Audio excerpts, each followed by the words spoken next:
Romanos capítulo 5. Aleluia. E nós vamos ler do versículo 1 até o versículo 5. Romanos capítulo 5. Nós vamos ler do versículo 1 até o versículo 5. Aleluia. O Luciano fez aniversário essa semana, cadê ele? Ele está ali, né? Só que eu não coloquei no grupo, porque esse mês eu vou colocar só no final do mês, todos os aniversariantes do mês. Agora a gente vai colocar um de cada um, né? A Luciana é uma pessoa querida, né? Então estou apenas comentando, eu falo, poxa, não botou porque é Luciano? Não, mas isso, porque eu já ia falar, que a partir de agora será uma vez por mês, senão fica todo dia parabéns. Está ficando, né? Muito parabéns. Então vamos lá, irmãos. Diz assim: tendo sido, pois, justificados pela fé, temos paz com Deus, por nosso Senhor Jesus Cristo, por meio de quem obtivemos acesso pela fé a esta graça, na qual agora estamos firmes, e nos gloriamos na esperança da glória de Deus. Não só isso, mas também nos gloriamos nas tribulações, porque sabemos que a tribulação produz perseverança, a perseverança, um caráter aprovado, e o caráter aprovado, esperança.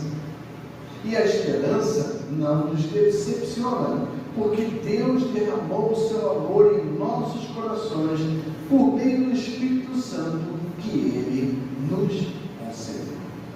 Oremos mais uma vez, irmãos. Senhor, a letra mata, mas o Espírito purifica. Que as palavras que nós vamos ouvir agora sejam palavras de vida, palavras das Escrituras Sagradas. Então, Senhor Jesus, fala conosco. Eu te peço que o Senhor me use como instrumento para que a tua palavra chegue aos corações e que o Espírito Santo de Deus possa pegar essa palavra e produzir vida em nós, para a glória de Jesus. Amém e amém. Eu esteve hoje aqui de manhã, né? Porque esse texto também fala um pouquinho do que eu aprendi hoje de manhã, fala de esperança. Bom, mas hoje eu quero falar não de esperança, né? Eu quero falar da questão da tribulação ou do sofrimento, né? Que o apóstolo Tiago também fala basicamente a mesma coisa que Paulo está dizendo aqui. É só você ler a epístola de Tiago. A questão do sofrimento do crente, irmãos, é um assunto para muitos, né? E na nossa era principalmente, né? No passado não era assim, né? No passado que eu digo, né? Anos antes dos anos de 1900, né? Não havia nenhum problema em falar de sofrimento do crente, mas com as coisas que aconteceram, né? Essa coisa ficou meio complicada, né? As pessoas não gostam de aceitar muito, né? Que o crente ele sofre, né?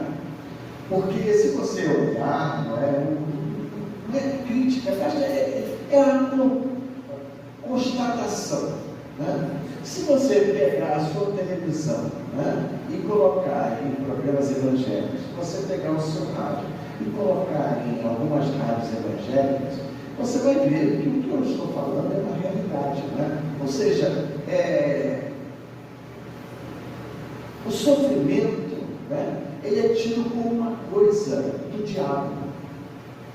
O crente não pode sofrer, porque o crente, segundo essas coisas, né, que se falam por aí, eu não sei que evangelho é esse, mas é um evangelho que chama muita gente, né? É o evangelho das multidões, né? É o evangelho que coloca aí catedrais lotadas, etc. E tal, né? Que prometem o céu na terra. Prometem que se você aceitar Jesus como seu Senhor e Salvador, você não vai sofrer mais, você não vai passar por uma tribulação nenhuma, Se você ficar doente, imediatamente você vai ser curado. Se você tem problema de dinheiro, né? Você vai. É cada coisa, irmãos, que a gente fica perplexo, né? Como o povo brasileiro é um povo muito crédulo, né? Mas crédulo no sentido ruim, né? Crédulo no sentido da crendice, né? Porque tem cada coisa que você escuta, né, que você fala assim, poxa, isso aí é mentira, isso aí é lorota, isso aí é historinha da carochinha, mas as pessoas acabam acreditando nesse tipo de coisa, né? Então, irmãos, infelizmente, né, eu digo infelizmente, né, porque eu não queria passar por tribulação. Ninguém quer passar por sofrimento, ninguém quer. É lógico. Mas, irmãos, fica uma pergunta, né?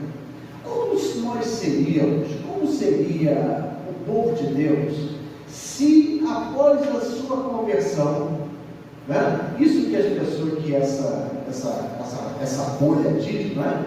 Que fosse verdade, né? Que você aceitava Jesus e você nunca mais ia ter problema financeiro. Se você devia 1 milhão, você vai ter 1 bilhão na conta agora, né? Se você tinha uma doença, você vai ser curado, né? Se você tinha uma mulher chata, você vai ter uma mulher que não é chata. Se você tinha um marido chato, você vai ter um marido que não é chato, né?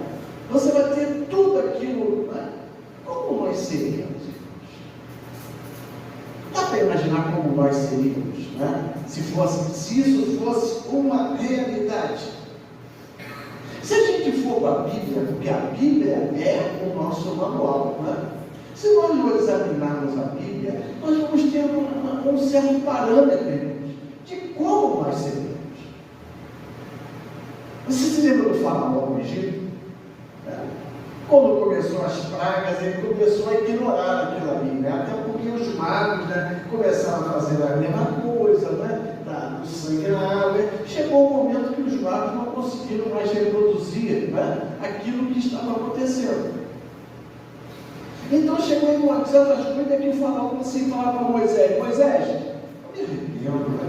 eu devia ter deixado realmente, mas pede a Deus para ele livrar a gente dessas moscas. Mosca é demais, é muita coisa ruim, né? E Moisés saiu da presença de Faraó e falou: tudo bem, você vai deixar o povo partir, vou deixar o povo partir. E as moscas iam embora. O que aconteceu com o Faraó? Estou livre das moscas, vou deixar o povo partir. E era assim, praga atrás de praga. Pastor, nós estamos falando de Faraó. Não, agora vamos falar do povo de Deus. Dá uma lidinha lá no livro de Juízes. Dá uma lidinha no livro de Juízes. Você vai ver que o povo de Deus fazia um monte de coisa errada. Aí a ira de Deus se abatia sobre o povo. Aí o povo clamava a Deus: Senhor, tem misericórdia de nós, Senhor, oh meu Deus, que erramos, não faz isso com a gente não, os amalequitas, dos filisteus, e aí Deus, o que Deus fazia? Levantava um juiz de Israel. E aquele juiz libertava o povo de quem estava dominando ele naquela época, né? E o que acontecia depois que o povo ficava livre de todo mundo? O povo voltava a fazer tudo de errado. Quando acabava o sofrimento, quando vinha a bonança, o povo voltava a fazer tudo errado de novo. Aí Deus tirava do povo, mandava juízo sobre o povo, e o povo começava a clamar, de joelhos, chorar: Senhor, tem misericórdia, não, nós somos o povo da aliança, por favor, Senhor, não, eu não prometo que nunca mais vamos fazer esse tipo de coisa. Aí Deus: não, sei, tudo bem. Aí levantava um outro juiz, aí esse outro juiz vinha e livrava Israel dos inimigos. E aí o que acontecia?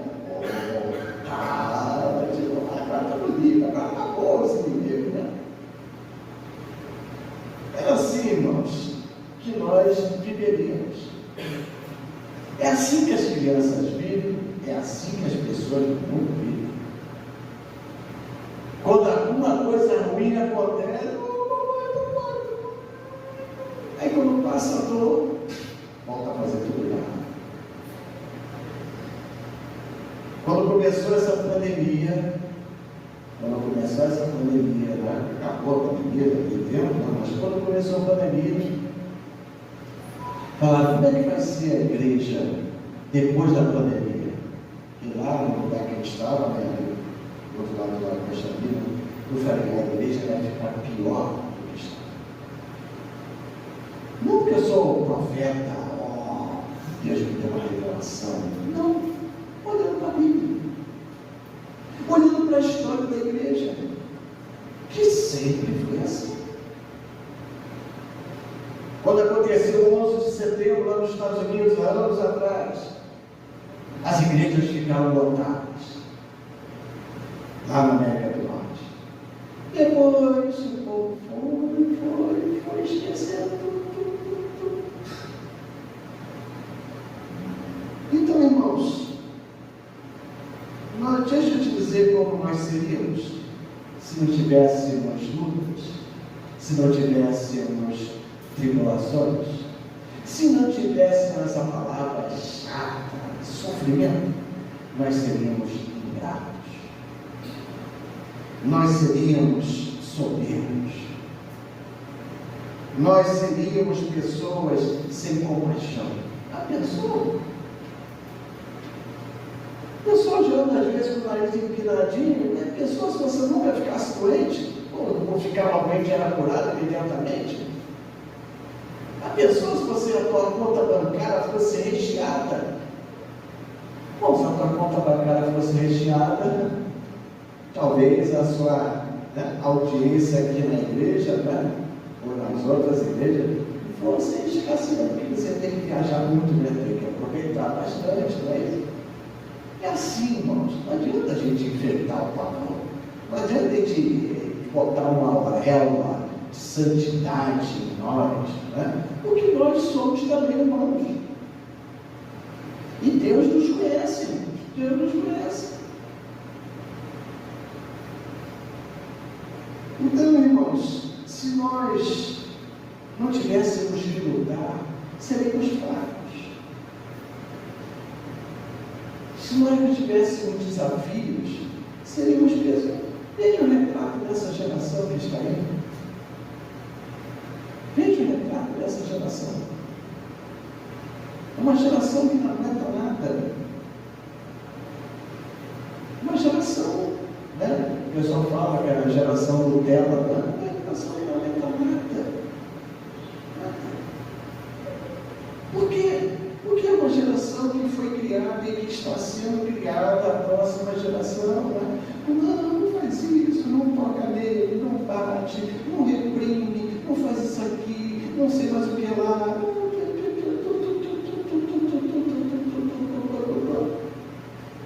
E a pessoa não cria nada. Não cria nada.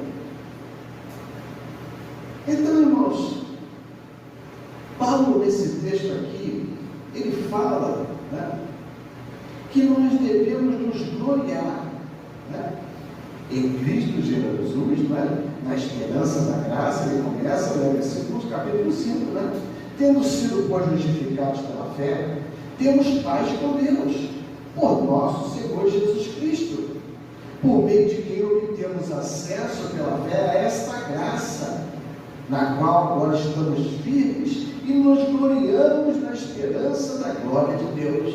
Então Paulo fala que nós nos gloriamos em Cristo, na salvação que Ele nos deu, na graça que Ele nos concedeu, nos salvando, nos redimindo, nos livrando do mal. Então Paulo fala, nós temos que nos gloriar nessa esperança. Eu não posso repetir o que eu preguei hoje de manhã, mas ele fala, mas não só isso. Não só isso. Versículo 3, mas também nos gloriamos nas tribulações. Porque sabemos que a tribulação produz perseverança, e a perseverança, o caráter aprovado, e o caráter aprovado, esperança, e a esperança não nos decepciona. E aí você tem que escutar, entra no YouTube, e vê lá a nossa mensagem, fica gravada, e ele vê underline Caxambi, e você vai ver lá na mensagem da esperança, e você vai entender um pouco o que Paulo está falando aqui na questão da esperança. Mas Paulo está falando que nós temos que entender que as tribulações que nós passamos, as lutas que nós passamos, os sofrimentos que nós passamos, é por amor de Deus. Deus permite isso para o nosso bem. Deus às vezes permite algumas coisas, né, que aconteçam conosco até. Aí eu não vou complicar a mensagem não, mas o Paulo falou que Jesus falou para Pedro, Pedro, Satanás está pedindo vocês para peneirar. Mas Deus permite certas ações na nossa vida porque Ele quer produzir coisa boa em nós. Ele quer produzir perseverança em nós. Ele quer produzir um caráter de filho de Deus, um caráter de filha de Deus, não de gente que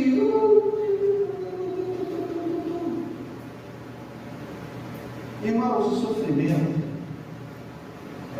como diria o pastor Hernando Lopes, né, é a universidade de Deus. Quanto mais você sofre, quanto mais luta você tem, mais você está fazendo doutorado, você está fazendo PhD em Cristo Jesus. Porque Cristo Jesus foi um homem de dores, foi um homem de sofrimento. Os apóstolos passaram por lutas, passamos por sofrimento. Irmãos, saindo um pouco agora da Bíblia, saindo um pouco da Bíblia, esse assunto, né, de sofrimento, né, de lutas, isso é uma realidade fora da Bíblia Sagrada. Se você quer ser uma pessoa de valor no seu trabalho, na sua profissão, você vai ter que, vou falar agora uma linguagem popular, né? Você vai ter que ralar pra caramba, não vai não. Você vai ter que, né, cada vez mais se especializar, não.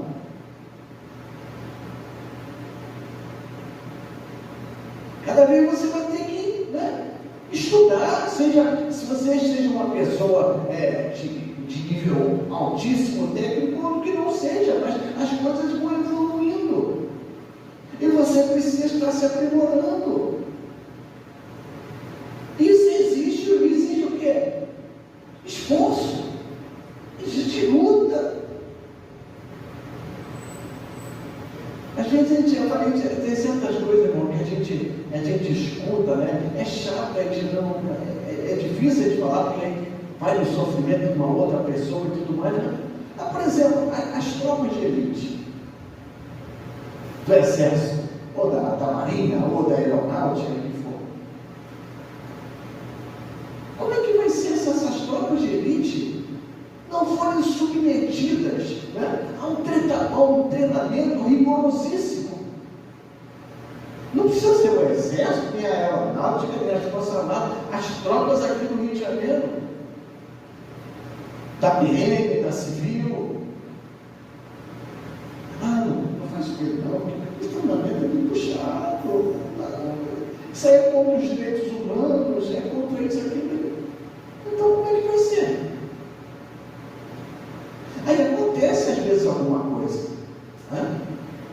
Às vezes acontece, uma pessoa em treinamento morreu. Infelizmente é ruim para a família, tudo mais, mas se aquela tropa não foi exigida ao extremo, como é que ela vai para o combate? Como é que ela vai? Como é que saindo agora saindo de PM, saindo corpo de bombeiros, por exemplo, nós temos um irmão aqui que era do corpo de bombeiros, né? Como é que o camarada vai salvar a vida se ele vai ficar só na prancheta lá? Olha, você faz o seguinte, isso aqui, ó, Você pega a corda, é perigoso, não, você não pode não. Cuidado, você não pode se machucar não, né? Porque as empresas hoje em dia são todas assim, né? Já que o Rogério sabe disso, né? Cheio de EPI, não sei mais o quê, né? Cuidado ali, cuidado lá, cuidado aqui, cuidado lá, e a pessoa fica, né?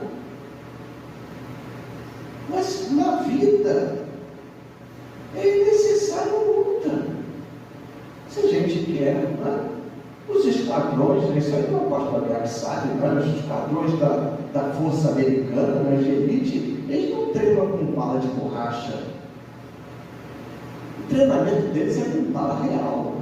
E às vezes, qual é o resultado de treinamento? Da tropa de elite. Aí quando esse pessoal vai para a guerra, vai para não sei o que, esse pessoal sabe o que está fazendo, né? Porque eles estão treinados nisso. Então, irmão, nós vivemos num mundo ruim. Nós vivemos num mundo mau. E esse sofrimento que Deus permite em nós, ele produz perseverança. Porque nós estamos passando, né, pela fornalha, mas estamos vendo que apesar da fornalha, das coisas ali, nós não morremos na fornalha. A gente é jogado na cova dos leões, o leão está lá, mas o leão não devora a gente. Então a gente sai desse, vamos dizer assim, esse treinamento que Deus coloca na nossa vida, sempre melhor. Sempre com mais esperança, que Paulo diz aqui. A perseverança vai gerar o caráter aprovado, esperança. Irmãos, ao longo da minha vida no ministério, que já se vão trocentos anos, né? Mas por alguma coisa me chocar hoje em dia, olha, acho que só se um anjo aparecer realmente, né, na minha frente, assim, é que vai me chocar, senão é difícil alguma coisa me chocar. Porque a gente vai passando por luta, né? A gente apanha daqui, a gente apanha daquela, a gente vai conseguir, Deus vai nos ajudando, Deus vai nos fortalecer, e a gente vai ficando cascudo, né? Vai criando casca em nós, né? A gente vai ficando cascudo. Então não é qualquer coisa, não é qualquer lutinha, não é qualquer dorzinha que joga a gente para o chão. Por quê? Porque a gente se lembra que no ano passado, né? Lá atrás, há anos atrás, há 20 anos atrás, há 10 anos atrás, há 15 anos atrás, ou ontem, aconteceu uma luta comigo, mas eu venci. Agora você imagina se a gente não passasse por nada.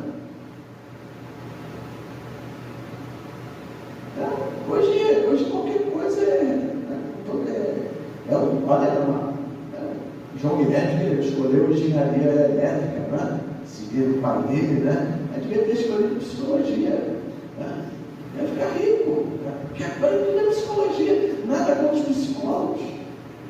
Tem um pastor amigo meu que deve vir aqui pregar na igreja, que é psicólogo. Mas hoje agora por quê? Porque a pessoa precisa, a pessoa amém, irmãos. Mas por que as pessoas são assim? Qualquer coisinha derruba ela. Ah, meu Deus do céu. Me chamou de magrinho, me chamou de gordinho. Como você é gordo? Você é magro. Não pode chamar de gordo, pode chamar de magro. Não pode chamar de branco, não pode chamar de negro, não pode chamar de amarelo, né? Então, fica um negócio assim que você fica... E as pessoas acham que isso né? Estou evitando. Mas não evita. Não evita. Porque esse mundo é um mundo de luta. É um mundo mau. É o mundo do mais forte. O mundo que nós vivemos é a lei do mais forte. Então, se a gente não se fortalecer, porque Deus, irmãos, né? Nós estamos aqui, temos que viver aqui, Deus sabe disso. E Deus está nos forjando, né? Porque ele sabe que a gente tem um período que passa por aqui. Nesse mundo, vocês passam por aflições, mas tenham bom ânimo. Eu venci e eu vou estar com vocês e vocês vão vencer.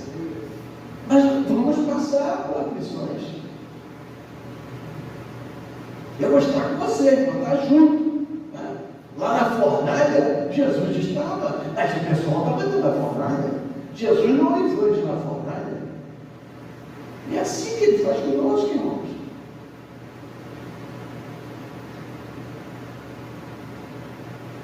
Paulo também diz algo importante, irmãos. Eu queria que você abrisse comigo 2 Coríntios, capítulo 12. Uma passagem muito conhecida.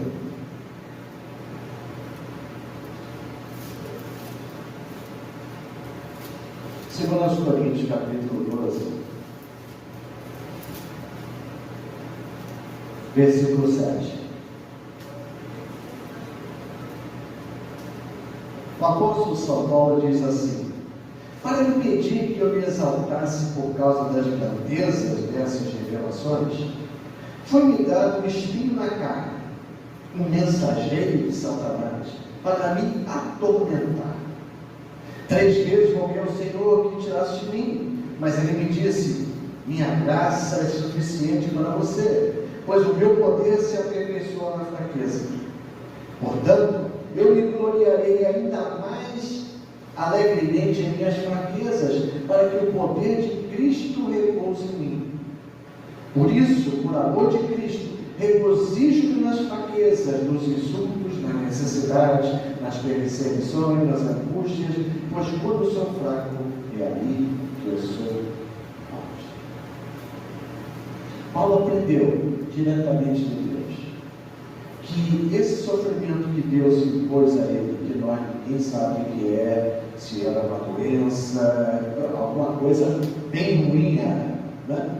Paulo ele fala que era um mensageiro de Satanás, né, que o esbofeteava, né, um espinho na carne, ou seja, fala sobre dor, fala sobre humilhação, que é esbofetear, fala de mensageiro de Satanás. O que é nós não sabemos, mas o que é que Deus permitiu isso, irmãos. Mas por que Deus permitiu isso logo com o apóstolo Paulo? Logo com uma ordem de todos os apóstolos, logo com aquele homem que ele escolheu para pregar para os gentios. Por que Deus fez isso com ele? Para que ele não se exaltasse nas grandezas que ele sabia, aquilo que Deus ia fazer na vida dele, aquilo que Deus estava fazendo na vida dele. Mas puxa vida, mas é Paulo, gente, é Paulo, mas é homem, semelhante a nós, com vaidades, por todas as coisas iguais a nós. Então ele falou assim: filhão, eu te conheço. Você não se conhece não, mas eu te conheço. E eu fico imaginando Paulo pedindo: Senhor, tem misericórdia, você está me atrapalhando, Senhor, no ministério, né? Está me atrapalhando, não estou conseguindo fazer aquilo que o Senhor quer que eu faça, então tira isso de mim. E Deus calado, e de novo, Senhor, sei o que está acontecendo, Senhor, mas está me causando dor, aflição, tira isso de mim.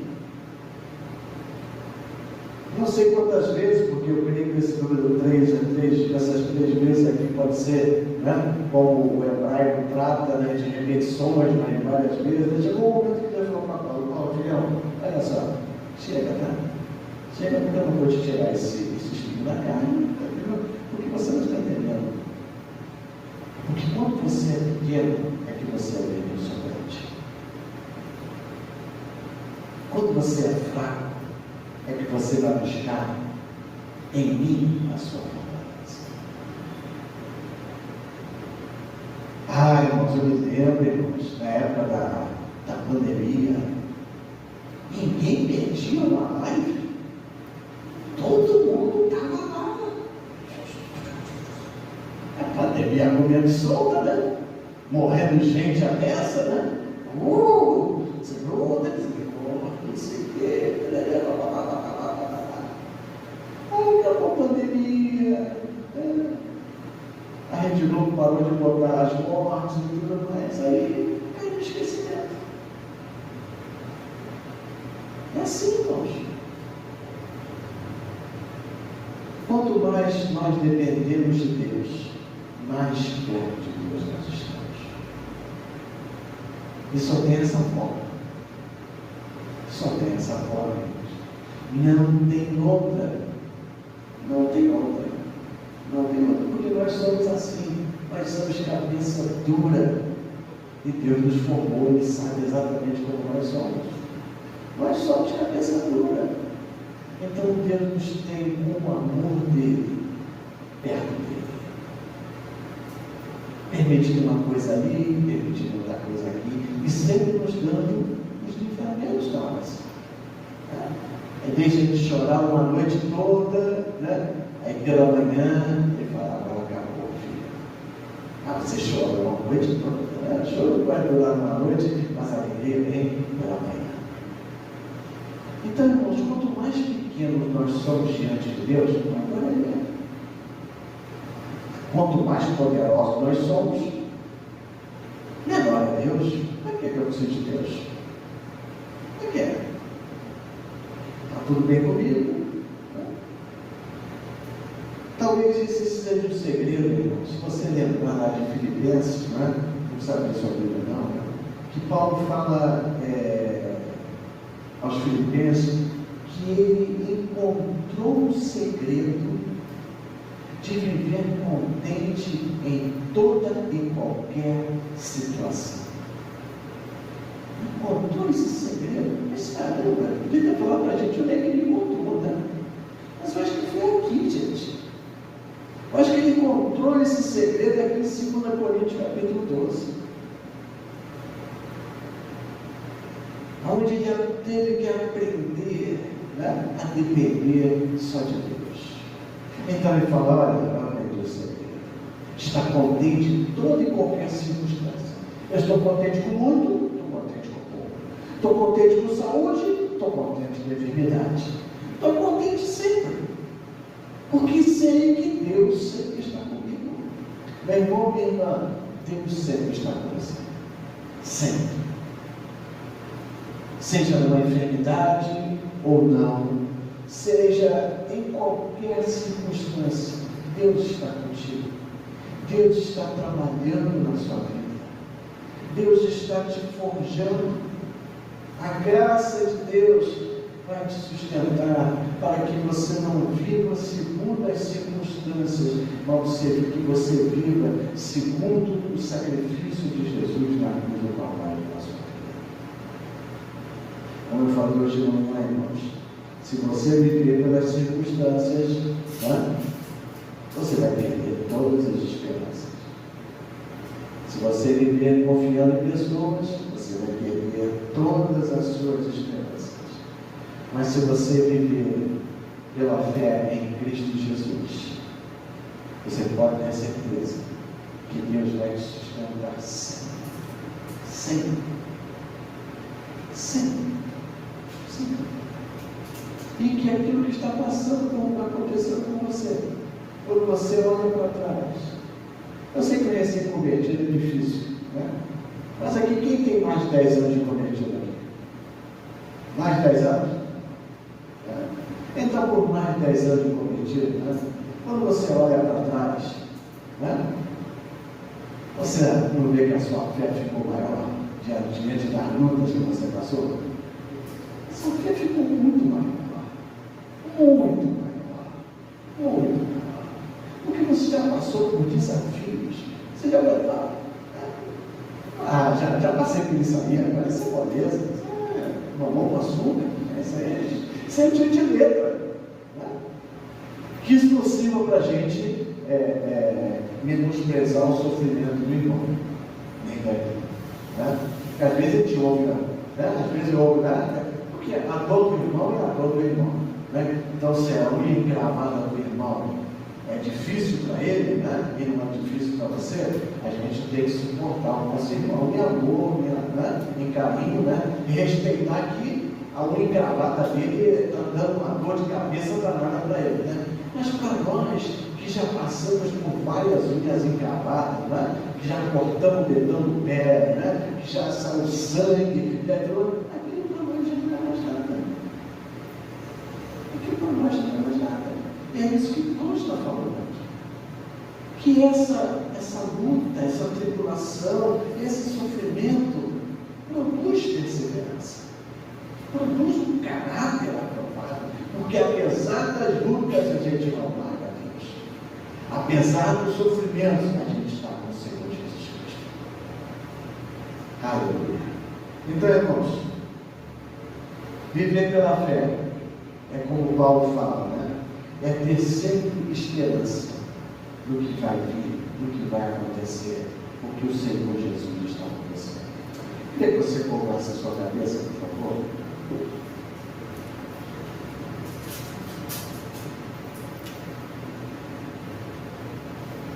Aleluia. Glória a Deus.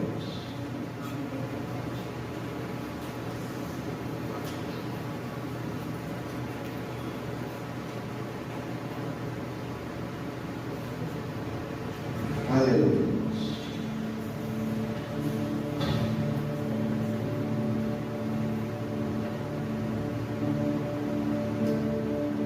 Deus nos mostrou um maior exemplo, Jesus Cristo. Como diz em Isaías, homem de dores, acostumado ao sofrimento.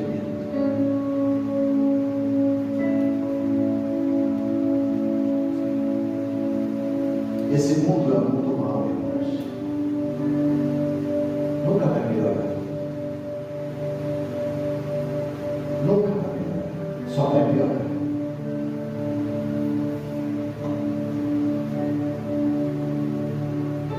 Então nós precisamos saber que Deus está nos forjando. Assim como o ourives forja o ouro, ele leva o ouro à fornalha e começa a sair as escórias. A gente chega a Jesus cheio de escórias e ele vai nos refinando, vai nos refinando, e nós vamos nos tornando homens e mulheres conformados a Ele. Aleluia. Aqueles que eram arrogantes deixam a arrogância de lado. Aqueles que eram vaidosos deixam a vaidade de lado. Aqueles que eram soberbos deixam a soberba de lado. Porque as lutas e sofrimentos vão trabalhando em nós. E no final, nós vamos nos parecer com Jesus Cristo, nosso Senhor e nosso Salvador. Tem esperança. Tem esperança. Como Pedro diz na sua epístola, não te surpreenda com o fogo ardente que está sobre a tua vida. Pedro diz, isso está acontecendo em toda a cristandade. Toda a cristandade. Todo filho de Deus está passando por isso. Mas fica firme. Fica firme. Deus está nos trabalhando. Aleluia. Para a glória dele. Para o louvor dele. Aleluia. Muito obrigado, Senhor. Obrigado pelas nossas lutas. Obrigado, Senhor, pelas nossas tribulações. Não gostamos. Eu não gosto, Pai. O Senhor sabe disso. Mas eu sei que o Senhor está produzindo algo bom na minha vida. Então eu aceito. Trabalhe em nós, Senhor. Trabalhe em nós. Trabalhe nessa igreja. Trabalhe nos irmãos aqui nessa igreja. Que nós sejamos homens e mulheres de Deus, unidos,